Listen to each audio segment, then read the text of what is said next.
بسم اللہ الرحمن الرحیم. السلام علیکم ناظرین, آپ یوٹیوب چینل دیکھ رہے ہیں. میں عمران خان ہوں. سابق وزیر اعظم پاکستان, چیئرمین پاکستان تحریک انصاف عمران خان صاحب کا لانگ مارچ چل پڑا, اور چلا ہی نہیں ہے, ایسا لگتا ہے کہ پورا کا پورا لاہور ہی ساتھ چل رہا ہے. ایک دنیا ہے, لاکھوں کی تعداد میں لوگ ہیں جو لانگ مارچ میں شمولیت اختیار کر رہے ہیں. جو اہم ترین چیزیں ہم نے دیکھی اور آج سارا دن میں رپورٹ ہوئی, وہ میں آپ کو بتا دیتا ہوں. سب سے پہلے تو یہ ذہن میں رکھیں کہ پاکستان کے میڈیا کو ان تمام طاقتور لوگوں نے اور حلقوں نے, یعنی طاقتور لوگ اور حلقے تو آپ سمجھتے ہی ہیں نا, بہت طاقتور ہیں اور آج کل بہت تکلیف میں ہیں, میں ان کی بات کر رہا ہوں. گورنمنٹ کیا بیچتی ہے, پیمرا کیا کرتا ہے, کچھ بھی ان کی کوئی اوقات نہیں ہے. گورنمنٹ کی کوئی اوقات نہیں ہوتی. پاکستان جیسے ملکوں کے اندر اسٹیبلشمنٹ ہوتی ہے اصل طاقت. گورنمنٹ کے بعد کچھ نہیں ہوتا. گورنمنٹ کے خلاف آپ جتنی مرضی خبریں لگائیں, جتنی مرضی ان کے, میں ابھی بول دیتا ہوں, آپ کو مہنگائی کے اوپر 1 گھنٹہ بولوں گا, کوئی نہیں مجھے کچھ کہے گا. میں ابھی ان کی بیڈ گورننس کے اوپر بات کروں گا, کوئی مجھے کچھ نہیں کہے گا. تو جیسے ہی آپ جاتے ہیں دوسری طرف اور اسٹیبلشمنٹ کی بات کرتے ہیں تو وہیں پہ رولا پڑ جاتا ہے. تو اسٹیبلشمنٹ کی ایسا لگتا ہے کہ یہ ایک دباؤ ہے جس کی وجہ سے پاکستان کا میڈیا اس لانگ مارچ کا بائیکاٹ کر رہا ہے. لانگ مارچ کو دکھا ہی نہیں رہا. بہت کم میڈیا, یعنی 5% میڈیا پاکستان کا لانگ مارچ کو دکھا رہا ہے, جبکہ سوشل میڈیا 90% لانگ مارچ کو دکھا رہا ہے. وہ وہاں سے کسر پوری ہو جاتی ہے. لیکن لانگ مارچ بھی اپنی نوعیت کا ایک شاندار لانگ مارچ ہے. میڈیا پہ پابندی ہے کہ دکھانا نہیں. کل بھی کوئی کوریج نہیں ہوئی, پرسوں بھی اس کے بارے میں کوئی بات نہیں ہوئی. گزشتہ 3 دنوں سے, یعنی آپ دیکھیں نا کہ لانگ مارچ کو ڈیفیوز کرنے کے لیے کیا کچھ اس ملک میں نہیں ہوا. سب سے پہلے فیصل واڈا آئے, اس کے بعد پوری کی پوری امپورٹڈ حکومت کی جو کیبنٹ ہے ان عام ترین لوگوں نے پریس کانفرنسیں کی. اس کے بعد پی ڈی ایم کی جماعتوں کے جو سربراہان ہیں انہوں نے پریس کانفرنسیں کی. وزراء وہ آ کر بولتے رہے, بار بار بولتے رہے. D G I S P R اور D G I S I کی پریس کانفرنس آئی جس میں بہت ساری چیزیں عمران خان کے خلاف تھیں. تو یہ سب کچھ بھی ہو گیا. یعنی لانگ مارچ کو شروع ہونے سے پہلے ناکام کرنے کی بہت کوشش کی گئی. صبح کوئی ایم پی اے بھی ایک آدھا توڑ لیا, کہتے ہیں 5 اور توڑ لیں گے. تو جو اس وقت پاکستان تحریک انصاف کو چھوڑ کر جائے گا نا, وہ اپنی سیاسی قبر کھودے گا عوام کے سامنے. فیصل واڈا کو میں نے چند منٹوں میں ہیرو سے زیرو ہوتے ہوئے دیکھا ہے, جو حالت ان کی ہوئی ہے, اور اب وہ گونگلوں سے مٹی جھاڑ دی ان کو پڑ رہی ہے. میں بڑی عزت کرتا ہوں فیصل واڈا کی, اور وہ میری بڑی عزت کرتے ہیں, کیونکہ انہوں نے مجھے ایک دن فون کر کے کہا تھا کہ میں دلیر آدمی کی بہت قدر کرتا ہوں عمران بھائی, اور آپ ڈٹ جانے والے آدمی ہیں, اس لیے میں آپ کی بڑی قدر کرتا ہوں. بہت شکریہ فیصل بھائی, آن ایئر کہہ رہا ہوں میں. لیکن یہ جو آپ نے کیا, میں نے دیکھا کہ لوگ آپ کی بہت زیادہ رسپیکٹ کرتے تھے, لیکن کوئی مجبوری ہو سکتی ہے, کوئی چیز ہو سکتی ہے. مجھے آپ کی پریس کانفرنس کا سر پاؤں سمجھ نہیں آیا, بالکل سمجھ نہیں آیا. اور وہ جو لوگ کر رہے ہیں اب, جو سارا کچھ ہے وہ آپ کے سامنے. بہرحال فیصل واڈا صاحب کا ایک ٹویٹ ہے, پڑھ کے سنانا میری ذمہ داری ہے, وہ بتا دیتا ہوں. پھر لانگ مارچ پہ آتے ہیں. میں اپنے قائد عمران خان صاحب کو سمجھاتا رہا, بتاتا رہا, نشاندہی کرتا رہا کہ ان کی 26 سال کی سیاسی محنت کو 2 خاص, 3 سانپ اور کچھ کیڑے کسی اور ڈگر لے کر جا رہے ہیں, جس سے ملک کو نقصان ہوگا, پی ڈی ایم کو فائدہ, اور اداروں سے محاذرائی ہوئی. ہم سمجھوتے کے بہت قریب تھے, جلد ان کے نام سامنے لاؤں گا. فیصل واڈا یہ کہہ رہے ہیں. بہرحال دیکھتے ہیں فیصل واڈا صاحب کس کے نام سامنے لے کر آتے ہیں اور کیا کرتے ہیں. یہ جو ان کی پریس کانفرنس تھی, اس نے ان کی اپنے جو سیاسی امیج ہے اس کو بہت ڈیمیج کیا ہے.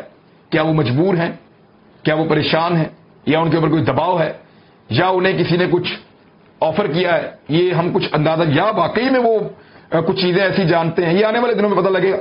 لیکن اب آئیں گے لانگ مارچ پہ. تمام تر بائیکاٹ کے باوجود یہ لاہور سے نکلنے والا تاریخ کا سب سے بڑا لانگ مارچ ہے. میں نے کسی لانگ مارچ میں اتنی عوام نہیں دیکھی. آپ ڈرون کے ویجول دیکھ لیں, کیمرہ کے ویجولز دیکھ لیں, ٹی وی چینل تو دکھا نہیں رہے, سوشل میڈیا بھرا پڑا ہے. اتنی عوام کبھی زندگی میں نہیں دیکھی.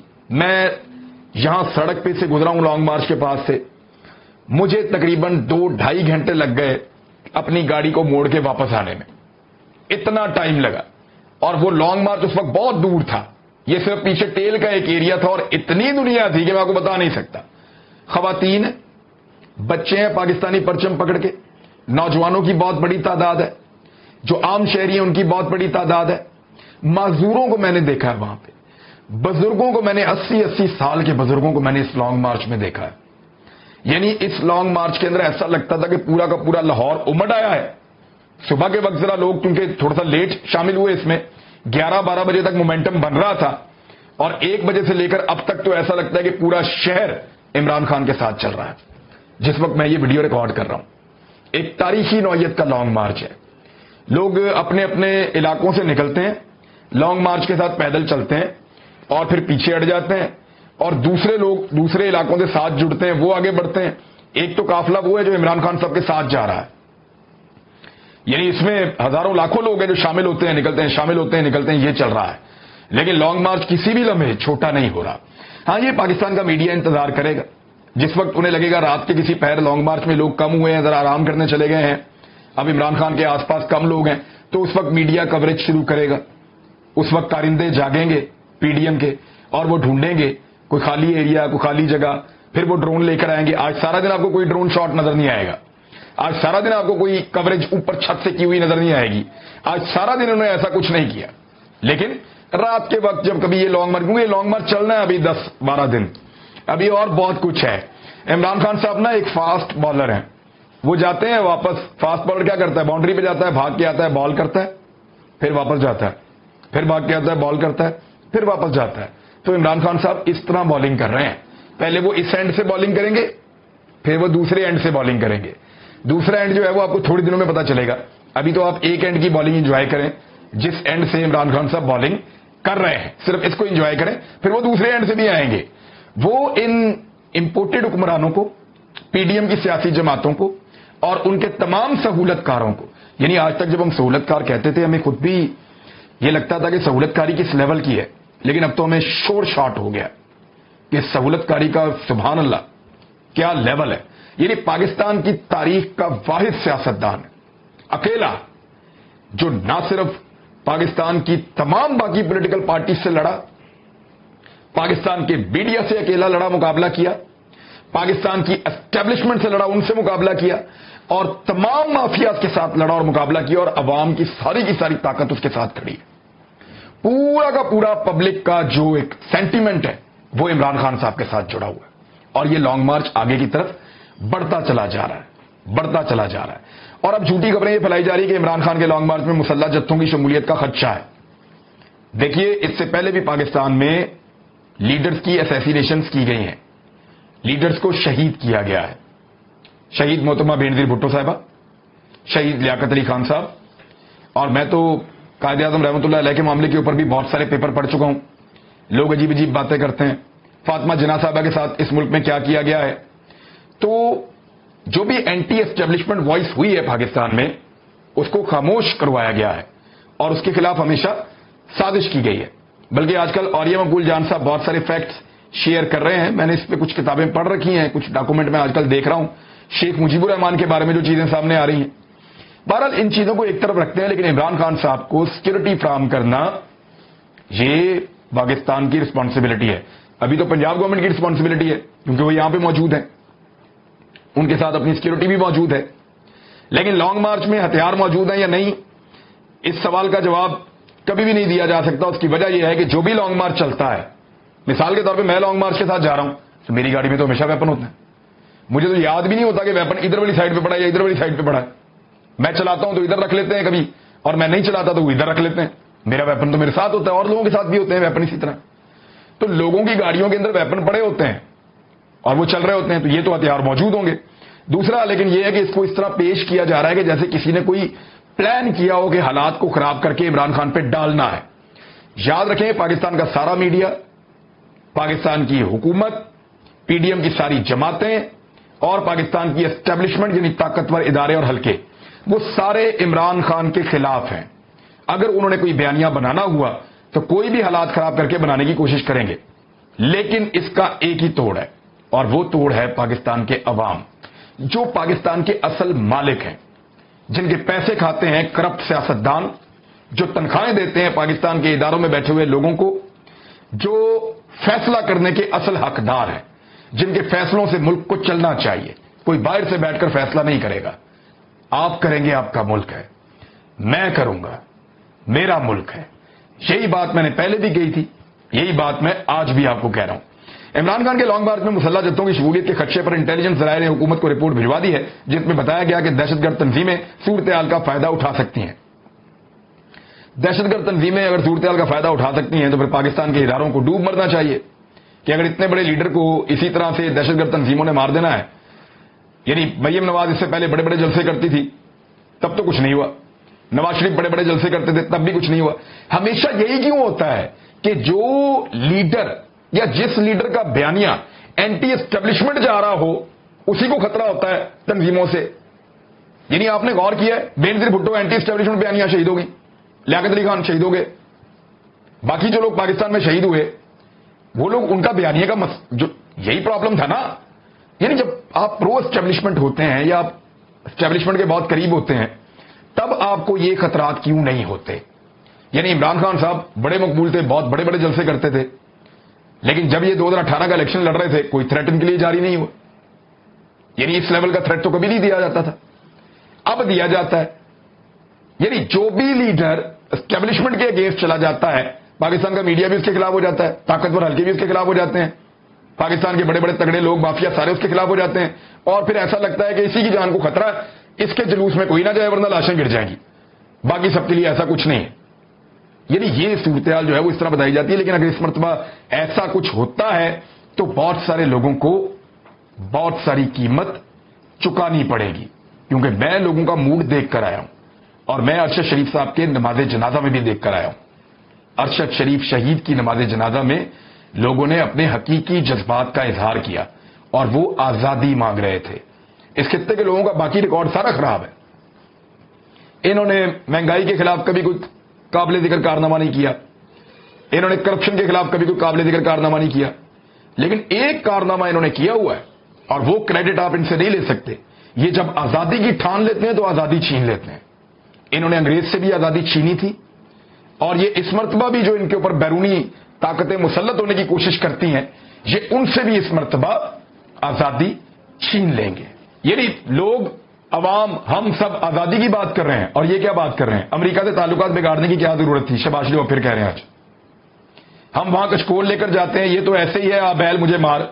یعنی اب بھی سمجھ نہیں آ رہی ہے قوم آزادی چاہتی ہے. میاں صاحب خدا کا نام لیں، آپ نے بھکائی پن کے علاوہ اور کرنا کیا ہے؟ یعنی بھیک کے علاوہ کوئی اور کام بھی آپ کو آتا ہے؟ ہر وقت آپ کچکول لے کے دے دو مجھے دے دو. ملک کا بیڑا غرق کر دیا، پوری قوم کی عزت خراب کر کے رکھ دی اور اب کہہ رہے ہیں کہ امریکہ سے تعلقات بگاڑنے کی ضرورت کیا تھی. بھئی آپ پچھلے 6 مہینے سے 7 مہینے سے پاکستان کے حکمران ہیں، جاؤ جا کے تعلقات ٹھیک کر لو، جاؤ نا جا کے تعلقات ٹھیک کر لو امریکہ کے ساتھ. بتاؤ ہم تلوے چاٹنے کے لیے تیار ہیں، ہماری بوٹ پالش کی پریکٹس بھی بہت اچھی ہے، ہم وہ بھی کر دیتے ہیں، جا کے تعلقات ٹھیک کر لیں. آپ وزیر اعظم بنے تب ان کو وہ جرت ہوئی کہ انہوں نے پاکستان کے اوپر نیگیٹو ریمارکس پاس کیے.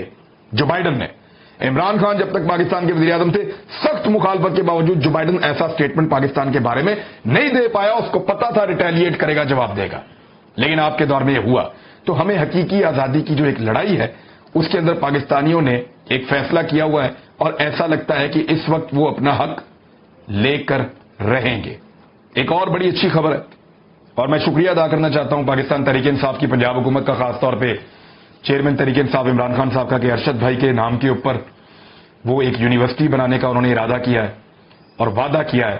میں امید کرتا ہوں کہ جلد از جلد ایسا کیا جائے گا، نہیں تو کوئی یونیورسٹی جو ہے اس کا نام تبدیل کیا جائے یا کسی اس کے ایک جو پورشن ہے جرنلزم کا اس کا نام تبدیل کر کے ارشد شریف جو ہے وہ اس کا ڈپارٹمنٹ پیشہ اس کا نام رکھ دیا جائے. لیکن یہ جلد از جلد کیا جائے، اس سے ہمارے دل کو اطمینان ملے گا، ہمیں سکون حاصل ہوگا اور اس کا افتتاح ان کی والدہ سے کروایا جائے. ارشد بھائی کی امی جیسی میں نے کوئی اور والدہ نہیں دیکھی. میں زندگی میں پہلے ان کو نہیں ملا، میں نے کبھی بات بھی نہیں کی ان سے. اسی رات کو مجھے ان کا فون آیا اور انہوں نے کہا آجا، تو میں پھر ان کے گھر چلا گیا اور انہیں دیکھ کر مجھے ایسا لگتا ہے کہ ایسے بیٹے کی ایسی ماں ہو سکتی تھی یا ایسا بیٹا ایسی ماں کا ہی ہو سکتا تھا، سب کا نہیں ہو سکتا. بہرحال ابھی آدم سواتی صاحب نے ایک پریس کانفرنس کی، انہوں نے کہا ISI کے چند لوگ ملک کے سیاہ اور سفید کے مالک ہیں. PTI کے سینیٹر آدم سواتی نے جمعے کو اپنی گرفتاری اور اس سے جڑے حقائق کے حوالے سے FIA سمیت ملکی اداروں کو شدید تنقید کا نشانہ بنایا. آدم سواتی نے کہا کہ میں اس کا قائل نہیں ہوں، لیکن مجھے میرے وکلا نے کہا ہے کہ لکھ کر آپ نے تقریر کرنی ہے، میں ان کی یہ بات مان کر اس پر عمل کر رہا ہوں.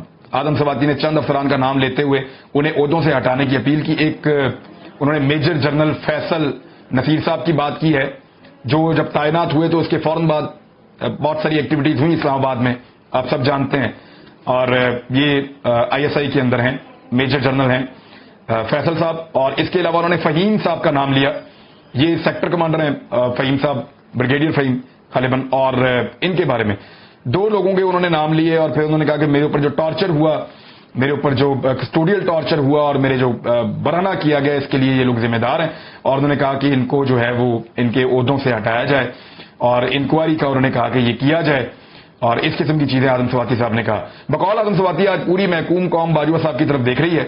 اس ملک کا ہر سیاسی کارکن اور ہر ادارے کا انتظامی فرد یہ توقع کرتا ہے کہ آپ اپنی ریٹائرمنٹ سے پہلے اس بدنام زمانہ آئی ایس آئی کی پولیٹیکل ونگ کو دفن کر دیں گے۔ حالانکہ اس سے پہلے 2008 میں بھی اناؤنسمنٹ ہو چکی ہے کہ آئی ایس آئی کا پولیٹیکل ونگ ختم ہو گیا، لیکن اب اعظم سواتی صاحب کلیم کر رہے ہیں وہ بدستور موجود ہے۔ بہرحال جناب، یہ چیزیں میں اور بھی آپ کو بتاتا رہوں گا۔ لانگ مارچ چل رہا ہے اور لانگ مارچ لگاتار چل رہا ہے اور لانگ مارچ اپنی منزل کی طرف جا رہا ہے، اور جیسے جیسے وہ آگے بڑھ رہا ہے بہت سوں کے پسینے چھوٹ رہے ہیں، بہت سوں کی چیخیں سنائی دے رہی ہیں، اور بہت زیادہ اور چیزیں بھی آپ کو آنے والے دنوں میں، یعنی آپ کو تذبذب نظر آئے گا، بے چینی نظر آئے گی، غصہ نظر آئے گا، بے بسی نظر آئے گی، اور پھر بعض اوقات آپ کو حملے، تشدد، یہ چیزیں بھی نظر آئیں گی۔ لیکن عوام کے پاس شاید اپنا حق لینے کا یہ موقع روز روز نہیں ملے گا۔ اب تک کے لیے اتنے، اپنا خیال رکھیے گا، اپنے اس چینل کا بھی۔ اللہ حافظ۔